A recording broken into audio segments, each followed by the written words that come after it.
I'm Tom Collins, the Executive Director of the Arizona Clean Elections Commission, the state's voter education agency.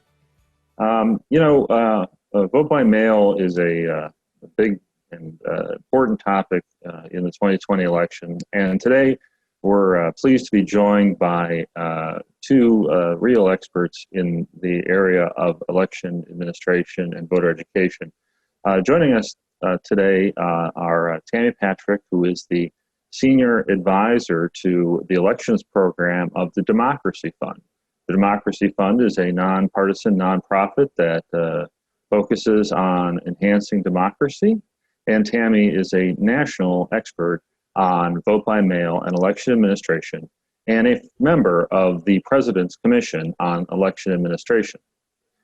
Gina Roberts is the Voter Education Director for the Clean Elections Commission. She has been in that position for 6 years, and she is one of the state's, if not the state's leading expert in voter education and ensuring that voters are informed when they cast their ballot and how to ensure that their ballot counts. So it's a real pleasure and opportunity to be able to join Tammy and Gina in conversation today around voting by mail. Thank you very much, Tammy and Gina, for joining me today. Thank you, Tom. Thank you for that introduction. And Tammy, thank you so much for joining Clean Elections for this discussion. As Tom mentioned, vote by mail is a very important and relevant topic for the upcoming election. So we're very pleased to allow voters the opportunity to hear your expertise. And so again, just thank you for being here with us today. And we'd love to get some more information from you, just hearing about maybe where things are right now with vote by mail from a national perspective, if you'd like to share your information, your thoughts on that. Great. Thank you so much, Gina and Tom both. It is, I'm thrilled to be here to see both of you again. It's been a while. I was a local election official in Maricopa County for a little more than a decade. And since then, I've been working out of Washington, D.C., both at the Bipartisan Policy Center and now at Democracy Fund. And what I really wanted to talk about today is take a look at the national landscape and where Arizona fits in that narrative, because you'll see a lot on the television shows that cover the whole country, and you might be wondering, how does this impact me and what does it mean for Arizona elections? So one of the things I always like to start off with is what I've affectionately titled the snow globe of elections, and it comes from Charles Stewart at MIT. And what we're looking at here is a graph of how voters in the United States have voted. At the top of the apex of the triangle is election day voters, so voters who went to vote on Tuesdays. Down on the lower left-hand side, we have vote by mail, and on the right-hand side, we have early voters, or voters who have gone to vote early in person. And I've taken the liberty of putting a big star over Arizona, so we can see that as time has passed, voters have tended to move away from voting on Tuesday, between the hours of 6 and 8 or whatever it is in each individual state, and have adopted other ways of voting. Now, around 2007, I think it was 2009, we had the permanent early voting list that kicked in, and that's when we really started seeing more and more Arizonans choosing to vote by mail. In the last presidential election, the majority of voters who did vote tended to vote by the ballots that were mailed out to them. And in the midterm election, that held true as well. But as you look across the country, there are fewer and fewer voters opting to vote on Tuesday on election day. I often talk about voting by mail as an evolution. It starts off where you have to have an excuse, you have to have a reason, you have to submit an application for every election. And when we talk about absentee voting versus vote by mail voting, really the definitions vary by state. So in Arizona, we always referred to it as early voting, whether it was by mail or early in person. And the terms being used can be complicated, but it basically breaks down to this. You either have to have an excuse, then the excuses fall away, and we start seeing more and more voters voting by mail. And this is what we experienced this year in states like Wisconsin, where they've been able to vote by mail for years, but most voters still wanted to go to the polls and vote in person. But in this moment, under a global pandemic, more and more voters started sending in applications to vote by mail.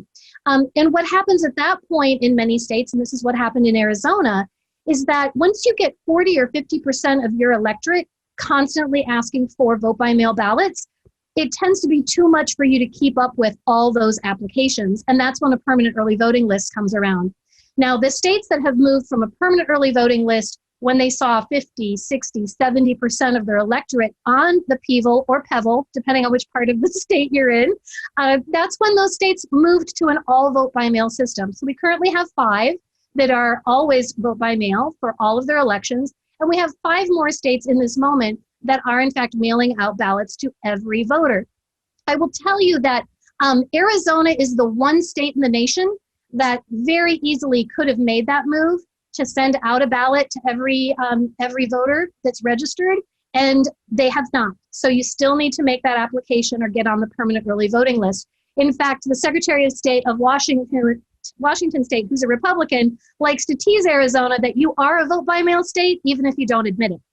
So I like to talk about this in the context of 2020's election. What we're looking at here are all the primaries that we've seen, and you can see exactly where the coronavirus hit and the impact it had on states that traditionally did not see a lot of vote by mail. And we all saw the headlines in states where they traditionally had 5 or 6% of their voters who voted by mail, now having 70, 80% of their voters voting by mail. And it was really difficult because of some of the statutory dates and deadlines around those ways of getting your ballot. What I think is also important is we look towards November, which ballots are going to start mailing out very quickly in the states. And as of July of this year, there was a poll that was done and it asked voters how they thought they were going to vote in this election, not who they were going to vote for, but how. And we know that in Arizona, these voters said that 68% of them had voted by mail in 2016, but in this moment, 83% of the voters said they were going to vote by mail. We also know from a voter study group study, and this was just in August, so it's a more recent study, that voters are probably going to vote along the same way in which they have in the past. And so the green that you're seeing here really points out if a voter said they were going to vote on election day, they're probably going to stay voting on election day. The majority of those are voters who have in the past voted by mail. But we see around 18 to 22% of voters, depending on the category, are going to move towards voting by mail. And this is important for election officials to be able to respond to the voters' needs. Because we know that since the Civil War, Americans have been voting by mail. And for tens of millions of Americans, including millions of voters in Arizona every election, you have your ballots handed to you by your postal carrier, not a poll worker, or in Arizona, we refer to them as board workers. So with that, I wanted to kind of turn it back to Gina and Tom and have a conversation around this kind of national narrative of where Arizona sits. Tammy, that was really great information. Thank you. And several things stood out to me that I'd love to break down a little bit more for Arizona voters in particular. So you provided this great national landscape. And one of the things that you mentioned was that Arizona very easily could have been a state that could have transitioned to entirely vote by mail. And I think what's important for Arizona voters to realize is the reason behind that. The reason behind that is because so many of our voters already are doing this. And what that means is that the infrastructure is well established in Arizona to handle that max capacity of voters voting by mail. In fact, in our last primary election on August 4th, 88% of the vote was early ballots. And so I think, with what I just saw from the presentation that you did is that, yes, there may be some states across the country that are having more of a significant impact from the pandemic and from voters wanting to choose to cast their ballot by mail. And we can talk about what that means with potential changes at the post office. But here in Arizona voters, I feel, should be comforted in knowing the fact that our state is well equipped to handle, even if every voter in the state wanted to vote by mail. Does that sound about right? That is absolutely correct. And so it is important to know that the infrastructure is in place, and there are a handful of states, most of them out west, that have had the infrastructure in place for quite a long time. Now, in Arizona, some of your local elections are already all vote by mail elections, either at the county level or the municipal level. And so you really are well positioned in this moment to make sure that voters are well served, even in a global pandemic. So you have the opportunity to get your ballot mailed out to you a couple of weeks before Election Day. And in Arizona, you have a lot of opportunities in where and how to return that ballot. So you do have drop boxes available. You can take them back to the polling place, any polling place in a county, and drop them off. So Arizona is really well positioned because of policies and laws that have been adopted over the years to be able to service the voters very well in this moment of really catastrophic impact in some states because they're not well suited. They traditionally have a couple thousand voters vote by mail, and now they're literally having millions. Something else that stood out too, and I really enjoyed seeing that time lapse in the snow globe of how vote by mail has progressed over the years. And I think what's important to that is what I took away from that is, while Election Day may be on November 3rd, here in Arizona, it's really starting on October 7th, because that's when early voting begins. And that's when the majority of Arizona voters are choosing to vote. They're choosing to vote early. And so it's really no longer an election day, if you will. It's an election period. It's beginning October 7th. Those ballots are going to be going out in the mail to all of the voters who are on I say people, on the permanent early voting list, and those voters that have requested those one-time ballots. And also, if you want to vote early in person, you can starting October 7th. So we don't have to wait until November 3rd. And I think that's really important right now for voters to understand their options. And Tammy, as you mentioned, here in Arizona, we have several options on how voters can actually return their ballot too, whether it's a drop box or dropping it off at any voting location in their county. So I think that's a really great takeaway for voters in Arizona to understand is that, again, Election Day may actually be November 3rd, but it's really starting on October 7th. Absolutely. And I think that's one of the critical elements, and I'll touch on this a few different times today through our conversation, is to not wait. There's a lot of uncertainty in these times. We don't know if the coronavirus is going to come back and there'll be another hotspot somewhere, or where it will be, or when it will be. And so we really want to make sure that we leave nothing to chance and take early action. Be one of the first people to get your ballot on your street or in your family, and return it as quickly as possible. So it is absolutely still safe to mail ballots back through the Postal Service, but the Postal Service does recommend that you mail it back at least a week in advance, because the delivery standards, which I'll mention in a minute, are 2 to 5 days, and that varies across the state of Arizona, whether you're close to Phoenix, where the processing plant is, or if you're up in Tuba City or down in Bisbee. The delivery times actually change.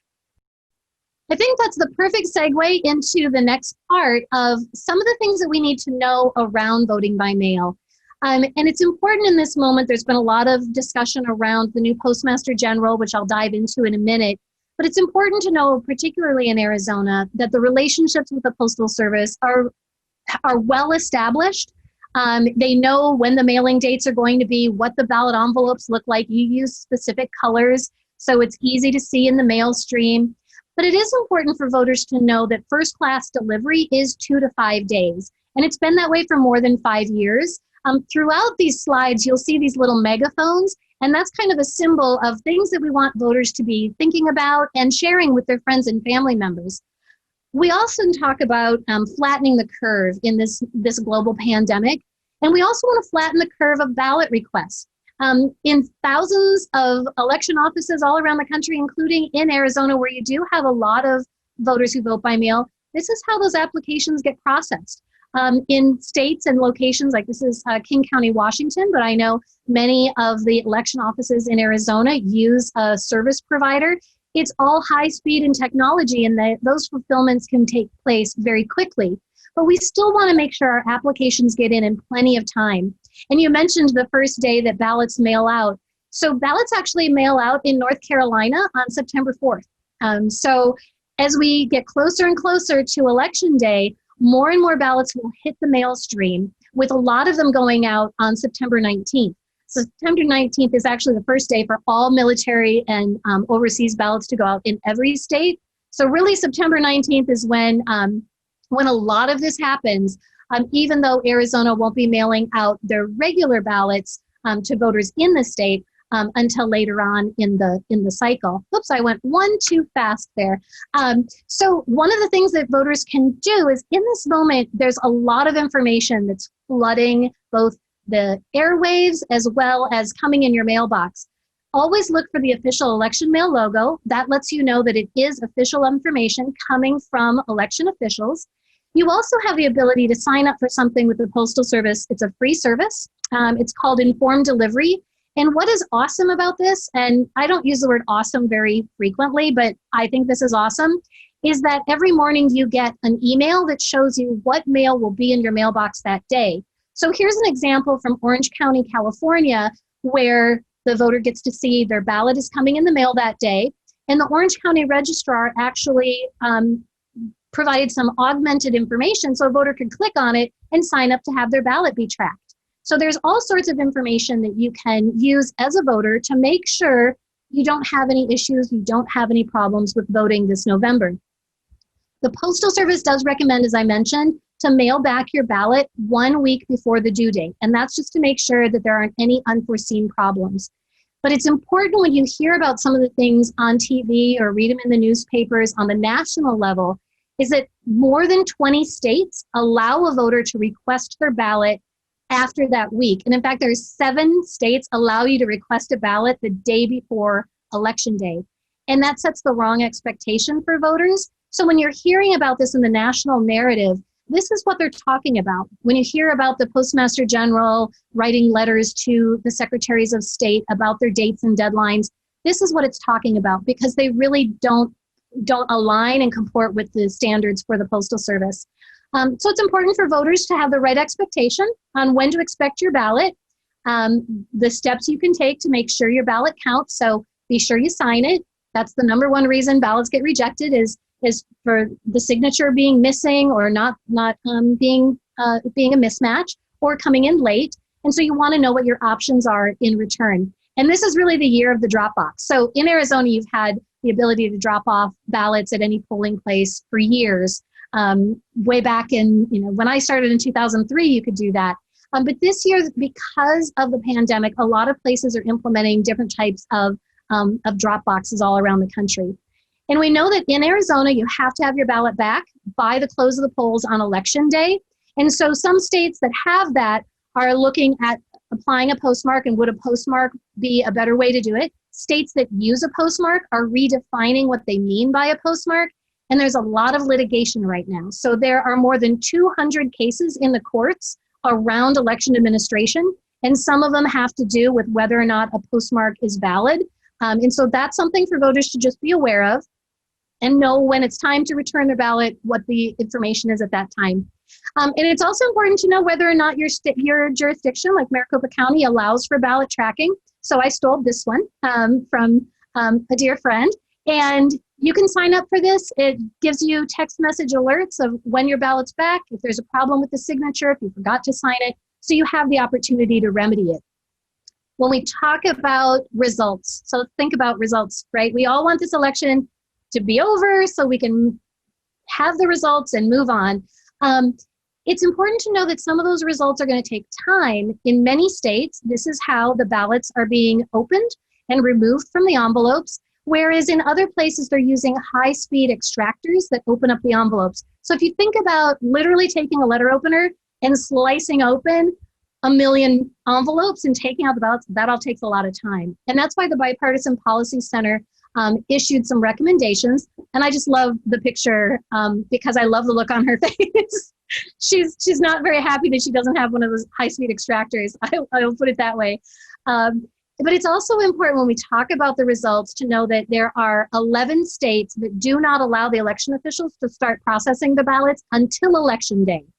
So they won't have any of their results of the majority of their voters until after Election Day. And of those 11 states, 3 of them are Pennsylvania, Wisconsin, and Michigan, states that everyone's kind of watching for. And something that election officials often say is elections can be fast, cheap, or accurate, but you only get to pick 2. And it's important to know that accuracy is non-negotiable for election officials. So then the question is, would you rather have it be fast or cheap? And we don't invest in our elections. And so it might be a little while before we have our answers after November 3rd.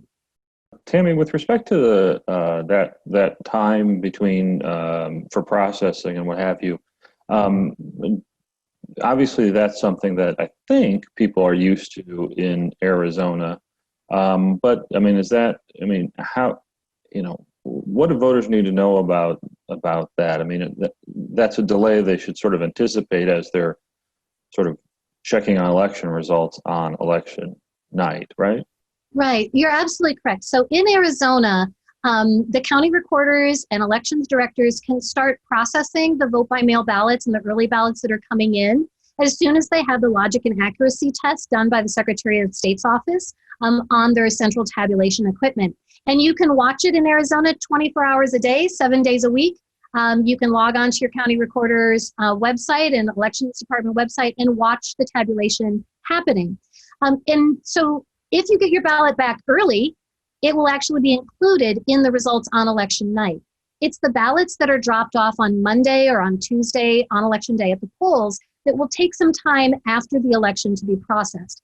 We did see this in it being impactful in close races in 2018 in the midterm. And so the earlier you get your ballots back, the sooner you'll know the results in Arizona. And I think an important note there too is part of the processing time for early ballots. It includes measures that are in place to ensure the security and integrity of those mail ballots. So, for example, in Arizona, a voter's identity is verified through their signature on their early ballot affidavit envelope. And so every single signature is verified by the county recorder's office. It's compared to that voter's voter registration record. And so that's one of the steps that is done, again, to ensure the integrity of the election and making sure that the voter who is a registered voter who was mailed that ballot was in fact the voter that mailed it and returned it. And so we have processes in place that the counties need to go through before they can actually even begin tabulating those ballots. And again, that takes time. So I think, part of what we talked about a few moments ago was that election day really starts, when those ballots are going out. But the thing to remember is that once we're at election night, the election's not over. There's still plenty of work that needs to be done by our election officials, again, to make sure that we have our elections that are accurate. And again, this all lends to the integrity of the process. So I think voters, again, as Tammy mentioned, if you can get your ballot in earlier, it does absolutely help making sure that we have those results as soon as possible. And again, then your ballot, your results can be a part of what is released on election night. You're absolutely correct. And it also makes sure that if there is a concern, if you forgot to sign the envelope, it gives you time to remedy that so that, in fact, your ballot does still get counted. And I will tell you that in my time in Maricopa County, when I would call voters, I never once had a voter tell me that they did not vote that ballot. What they would say are things like, you know what, I was wondering if I actually signed it or not after I got to thinking about it. I thought I probably forgot to. Or, wow, I can't believe you called. My hand is in a cast. I had to sign with my other hand. Or I recently suffered a stroke. Or one of my favorite ones was, oh, wow, I was signing it on my dashboard while I was driving on the 202. So it is absolutely the case that when you reach out to voters, not only is it a courtesy to them to make sure that their ballot gets counted, but it is a security measure, because then you can make sure that it wasn't someone else signing their envelope. And again, never once did I have a voter tell me that it was not their signature. Tammy, you mentioned something earlier too that I was hoping we could talk a little bit more about, and this is specifically for our UOCAVA voters.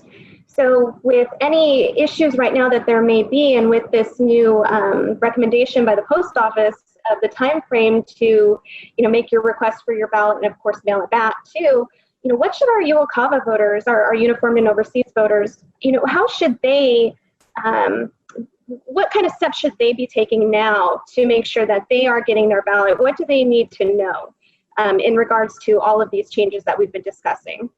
It's really, that's an excellent point, because in this moment, we have interruption of international postal delivery because of the coronavirus, because very often our postal supplies and our postal mail go on commercial aircraft. And there are many countries that are not accepting air traffic from the United States. There are other countries that are not accepting mail delivery from the United States. At its peak, it was up to 111, I think was the highest number that I saw.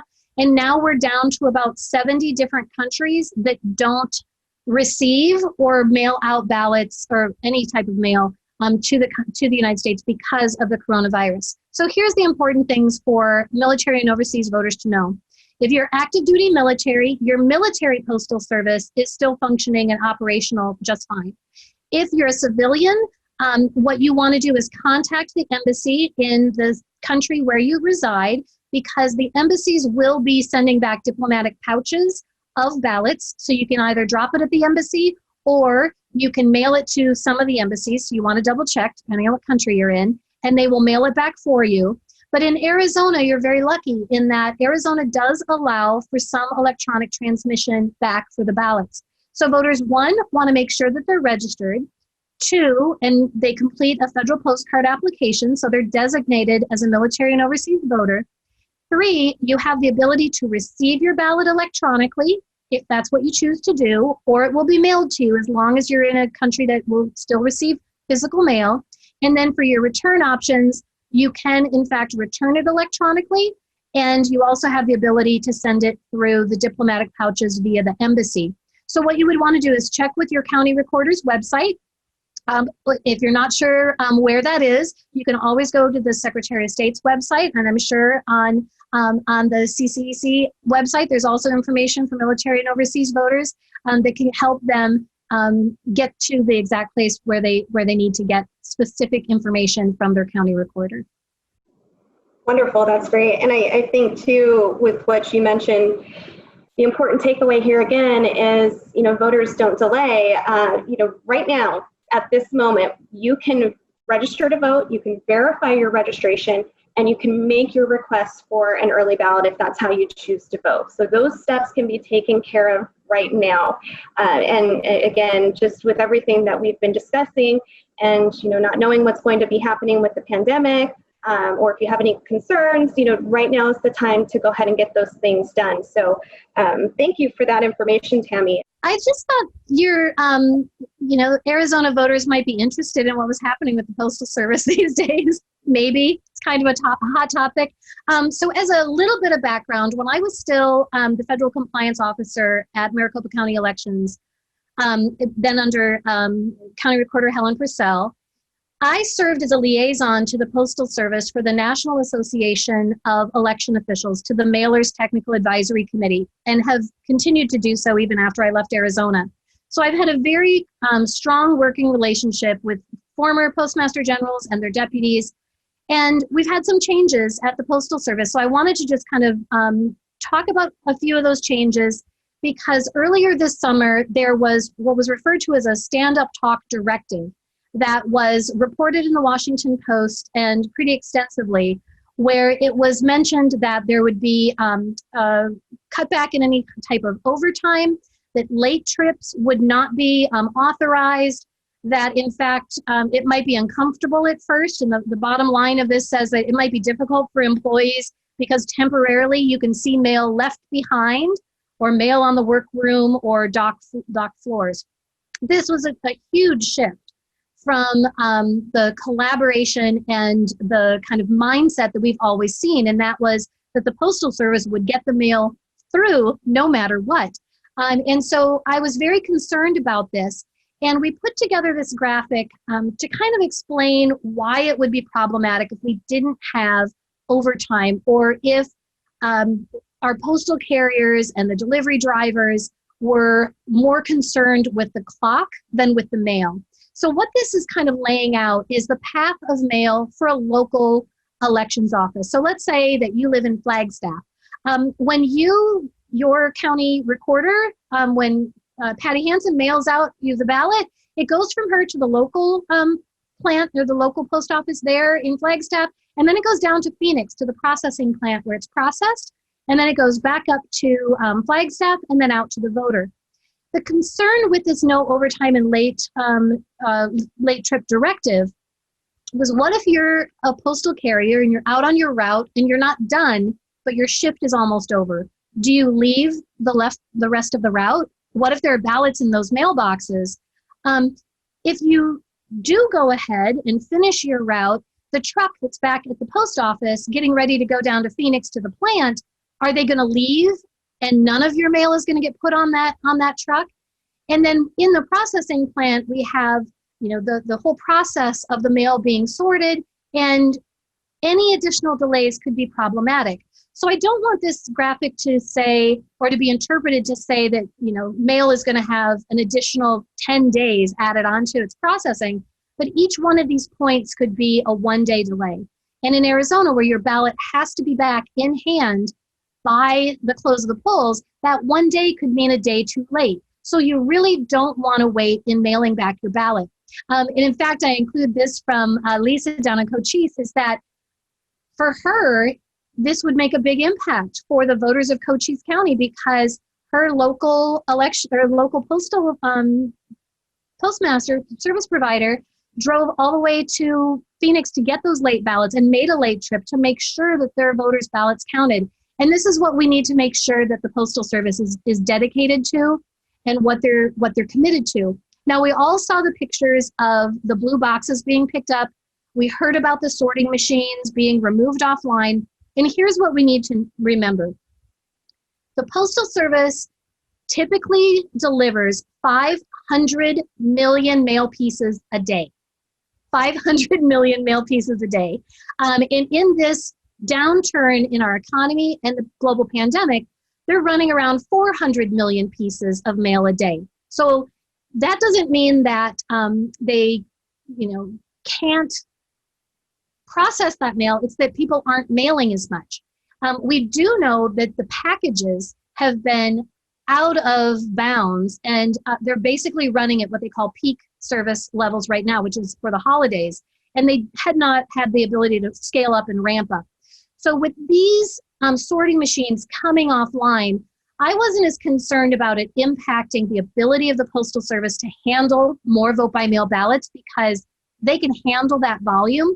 My concern was that if you take some of these sorting machines offline, that when and if, probably more when than if, a situation occurs in one part of the country, it eliminates the ability for the Postal Service network to pick up that slack. So I include an example here. I get industry alerts from the Postal Service of all the different processing plants and retail operations that were being closed down because of weather, both weather and fires. So when they removed those processing sorting machines offline, it was really a question of how can we then rebound if the coronavirus blossoms in one area, or if we get hit by another weather event.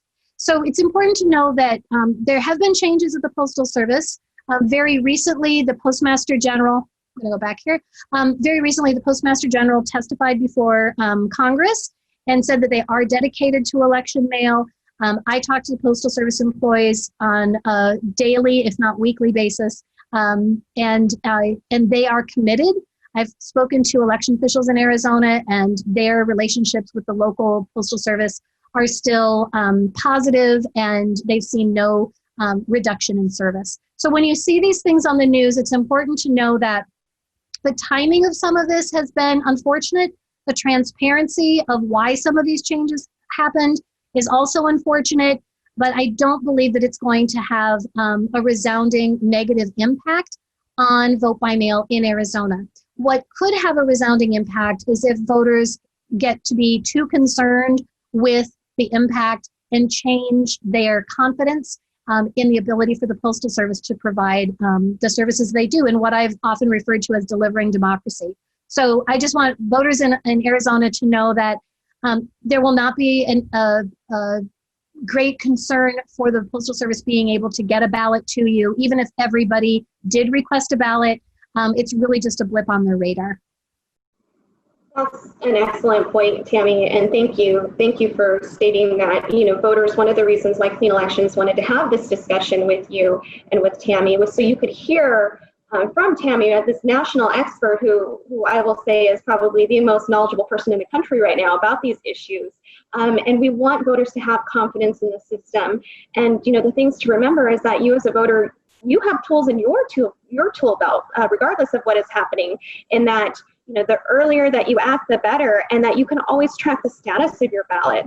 I think in some of the earlier conversations, we heard Maricopa has this wonderful system where you can get text and email alerts. And in fact, if you are a Maricopa County voter, all you need to do is text join to 628-683, and they will send you a text message and an email every time that an action is taken with your ballot. I personally sign up for it, and it's great. And for all of our other voters, you can track the status of your ballot online too. So you can always verify if your ballot was received and counted. And I think that's a great tool for voters, and I think it adds to transparency in the system. And the other thing too, Tammy, we've had a lot of discussions about ballots, and of course that's the most critical piece in the election. The other thing to remember too is that we have official election mail that's going out. For example, Clean Elections, we send a voter education guide to every household with a registered voter, and that is to arrive in your mailbox before you get your ballot. And we have a great relationship with our postal reps, and we've been assured that there will be no disruptions in those mailings. And in the primary election, we mailed almost 2.2 million pieces to voters across the state. And so we didn't hear any issues come from that mailing. We're going to do it again for the general election, and then you'll get your ballot. And I think what we're trying to communicate to voters here is that you can have confidence in this system in Arizona, because again, most of our voters have been voting by mail for decades now. We have that system in place. And so, if you have concerns about it, again, just be proactive, make your requests now, vote as soon as you get your ballot, vote it, return it as soon as you can, and understand your options and how you can return it.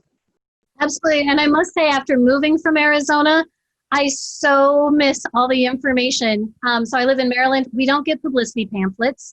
We don't have any information about candidates from Clean Elections. We don't have a permanent early voting list, so I have to send in an application for every ballot for every election.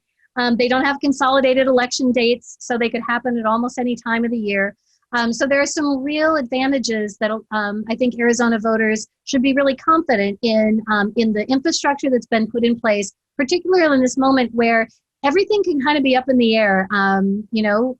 Not knowing in a global pandemic what's going to happen, and we've changed the way we do everything in our lives. We changed the way we stand in line at the grocery store, and so in this moment, I think it's reassuring to know that you have a really good infrastructure in place, and you're far better positioned than many other places around the country. One of the things you've often highlighted is that in counties that might be very divergent in terms of their population, nevertheless, local county officials, the county recorders, are very engaged in terms of ensuring that the county has a relationship with the Postal Service, and in terms of being available and building confidence in those relationships and voters' ability to get their mail ballots counted. Can you talk a little bit about that? Sure. So I think part of the challenge with the whole setup where we rely on vote by mail can be that there are some demographics, some communities that have a little bit more of a challenge. And so that's where the more rural counties, the ones that are further away from the processing plant, places that have addressing challenges, like in Indian country, there can be some real problems that need to be resolved by the county recorder and the elections directors for making sure that all voters are treated equitably. And sometimes that means some additional concentrated effort on behalf of election officials and the communities to really come to an agreement of what's the best way to service those voters. So for the ranchers, for tribal members, sometimes it's making sure that the way in which the ballots can come back, knowing that it might take longer in the mail, is something that's going to be really important in making sure that ballots get mailed back earlier, or that there are drop-off locations that are convenient for those voters. So it's absolutely critical that for anyone watching this or listening to it, if you're doing any sort of voter education efforts within your community, within your house of worship, within your neighborhood, within your family, to make sure that you talk about the different opportunities that people have, the different options that they have, and reach out to your local county recorder or elections director and find out what kind of information they have available that you can help spread the word.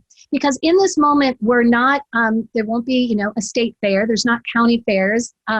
Candidates are mostly not going door to door, sharing information, not only on who they are and their platforms, but also how to make sure you're registered to vote and how to make sure you know where and when to vote.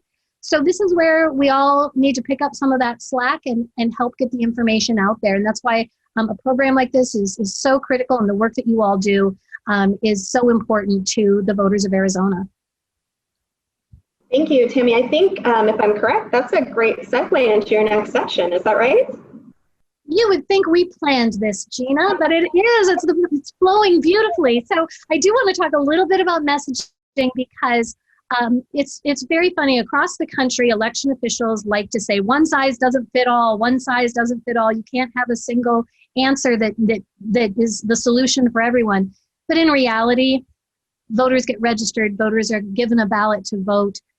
Those ballots get counted. So a lot of the messaging is really similar. So here's what we want to make sure is we want to emphasize action, not the deadline. So in many states, just because you can request a ballot late doesn't mean you should. So you want to get your ballot requests in early, or if you decide you want to vote early in person, that's absolutely fine, but you want to make sure that you do it early on in the process. You don't want to wait to return that ballot. You want to get it back in the mail right away, or to know your options in returning it, and really leave nothing to chance, because we don't know what the future holds, or what potential obstacle we might encounter if we do wait. So you don't want to wait. We really want to flatten that curve of the ballot request. And again, because Arizona has a permanent early voting list with the majority of the voters on it, you're already well positioned in this way. For voters, some of the tips is really to be consistent. Be consistent in how you sign. Know that, of course, every government form has a first, middle, and last name, but some people have more than 3 names. And that's great, that's fine. Just try and be consistent in the way that you sign those, sign your names and put them in the same order every time. That'll alleviate a lot of question around identifying you and authenticating you as a voter. You want to be consistent with your signature. Do you have a formal signature? Do you have a throwaway signature? Just pick one of them. It doesn't matter which one it is, just be consistent in the one that you use. Now is not the time to try out a new autograph. I've encountered that before. And really read the instructions, because sometimes things do change. You might have a different ballot this time. Maybe you used to connect the head to the tail of the arrow, and now you're filling in an oval. And then really act before the deadlines and know all of your options. And with that, I just wanted to leave some of my contact information. I do tweet a lot about all of these things. And so anyone who is, an election geek at heart and likes to know about these things, that's my Twitter handle.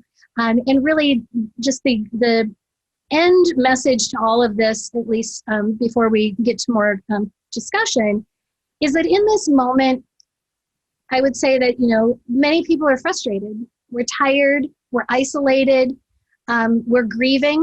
180,000 people have passed. And so in this moment, it's really important that we don't give up our most powerful